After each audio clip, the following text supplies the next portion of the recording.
Hello everyone, welcome back to my YouTube channel. My name is Harshini.P.V. Currently pursuing my BE in Sri Venkateshwara College of Engineering, Bangalore. My USN is 1BE23CA021. Subject Introduction to Python.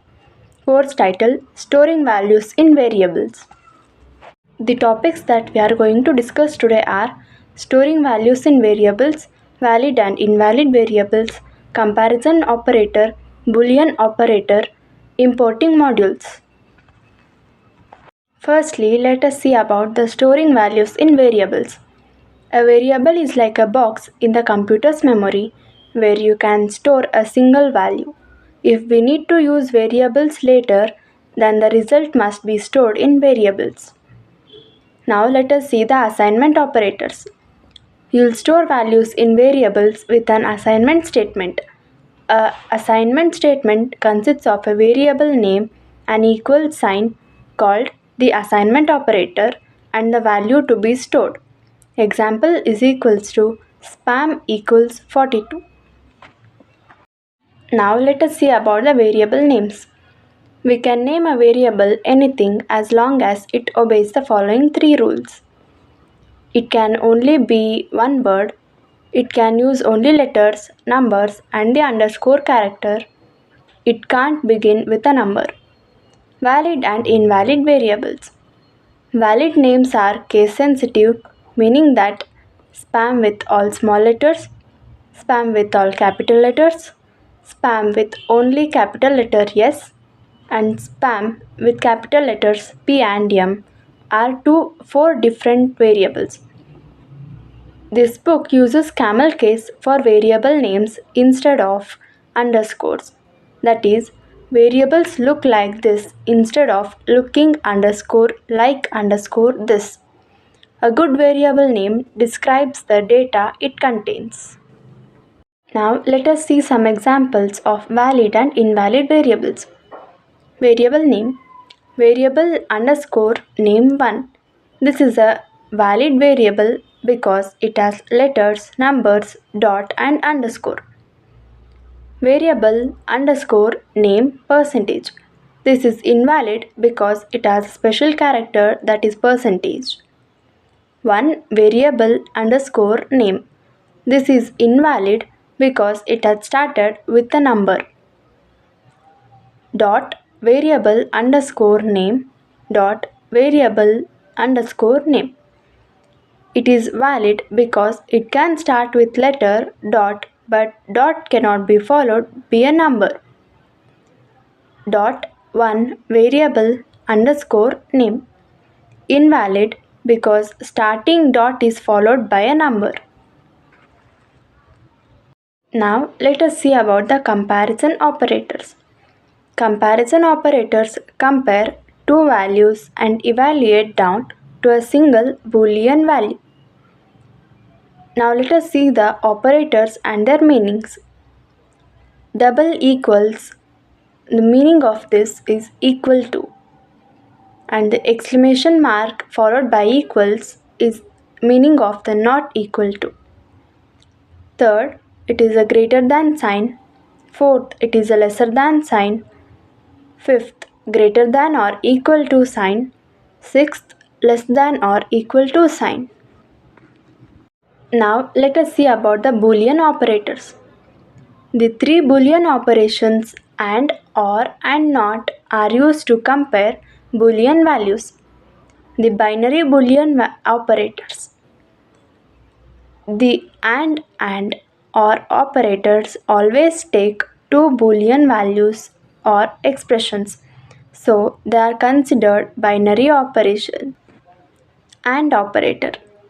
The AND operator evaluates an expression to true if both Boolean values are true, otherwise it evaluates to false. Now let us see about the AND operator.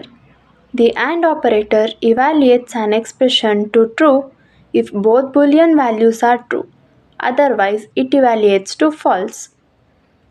Now let us see the truth table of AND operator. In the A, it is true. In the B, it is true. Then A and B equals true. If A equals true and B equals false, then A and B equals false. If A equals false and B equals true, then the AND operator of Boolean operator is false. If A equals false and B equals false, then A and AND operator equals to false. Now let us see the NOT operator. The NOT operator operates on only one Boolean value or expression. The NOT operator simply evaluates to the opposite Boolean value. Now let us see the truth table of NOT A. If A equals true, then NOT A equals false. If A equals false, then NOT A equals true. Now let us see the OR operator. The OR operator values an expression to true if either of the two Boolean values is true. If both are false, it evaluates to false. Let us see the truth table of OR gate. If A equals true and B equals true, then A or B equals true. If A equals true, B equals false, then A or B equals true. If A equals false, B equals true, then A or B equals true. If A equals false, B equals false, then A or B equal to false. Now let us see about the importing modules. All Python programs can call a basic set of functions called built-in functions, including the print, input, and len functions. Python also comes with a set of modules called the standard library.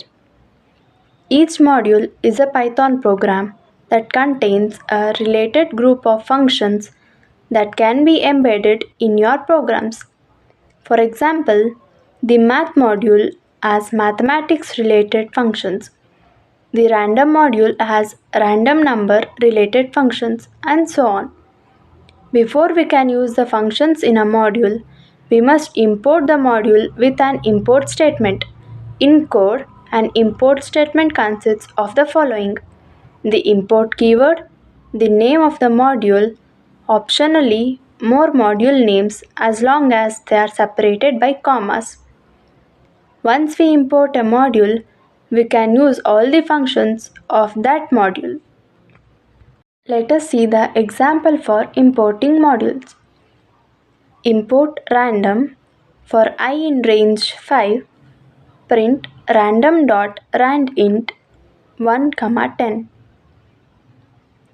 The random.randint function call evaluates to a random integer value between the two integers that you pass it. Since randint is in the random module, we must first type random in front of the function name to tell Python to look for this function inside the random module. From import statements, an alternative form of import statement is composed of the from keyword followed by the module name, the import keyword, and a star. For example, from random import star. With this form of import statement, calls to functions in random will not need the random prefix. However, using the full name makes for more random readable code. So it is better to use the normal form of the import statement. Thank you for watching the video. Have a nice day.